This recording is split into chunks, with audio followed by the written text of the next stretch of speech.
Hai sahabat peta, kali ini kita akan membahas konsep dasar dalam teknik geodesi dan memanfaatkan keunggulan teknik geodesi dalam berbagai bidang. Konsep dasar teknik geodesi. Salah satu konsep penting dalam geodesi adalah perbedaan antara geodetik dan geoid. Geodetik mengacu pada bentuk matematis dari bumi yang ideal.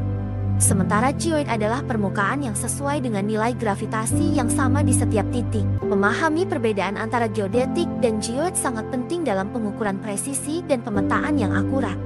Memanfaatkan keunggulan teknik geodesi dalam berbagai bidang. Teknik geodesi tidak hanya merupakan kumpulan metode pengukuran, namun juga menjadi landasan utama dalam berbagai aplikasi yang memengaruhi kehidupan kita sehari-hari, dari navigasi hingga survei. Teknik ini memainkan peran kunci dalam berbagai bidang. Keunggulan teknik geodesi. Pertama, navigasi dan transportasi. Salah satu aplikasi paling terkenal dari teknik geodesi adalah dalam sistem navigasi GPS.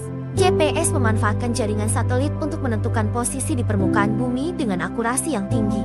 Hal ini tidak hanya memudahkan perjalanan kita sehari-hari, tetapi juga penting dalam navigasi kapal laut dan pesawat udara. Dalam dunia transportasi, teknik geodesi memungkinkan perhitungan rute yang optimal, meminimalkan waktu tempuh, dan mengurangi kemungkinan kesalahan navigasi. Kedua, pemetaan dan penelitian geospasial. Teknik geodesi memainkan peran penting dalam pemetaan wilayah dan pengumpulan data geografis. Dalam bidang pemetaan, teknik ini memungkinkan pembuatan peta yang akurat dan pemantauan perubahan lingkungan seperti pergeseran tanah, perubahan aliran sungai, atau perubahan tutupan lahan. Ini sangat penting dalam manajemen sumber daya alam, perencanaan kota, dan pemahaman terhadap perubahan iklim. Ketiga, konstruksi dan pembangunan infrastruktur.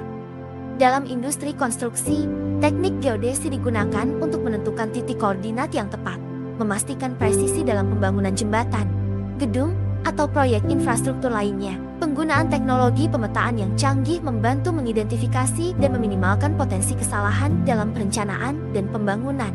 Hal ini meningkatkan keamanan serta efisiensi dalam pelaksanaan proyek. Keempat, pertanian dan manajemen sumber daya. Dalam pertanian modern, teknik geodesi digunakan untuk pemetaan lahan, pengelolaan irigasi, dan pemantauan pertumbuhan tanaman. Hal ini membantu petani dalam pengambilan keputusan yang lebih baik terkait penggunaan lahan dan sumber daya seperti air secara efisien. Teknik ini juga digunakan dalam manajemen sumber daya alam lainnya seperti hutan dan pengelolaan lingkungan. Terima kasih sahabat peta.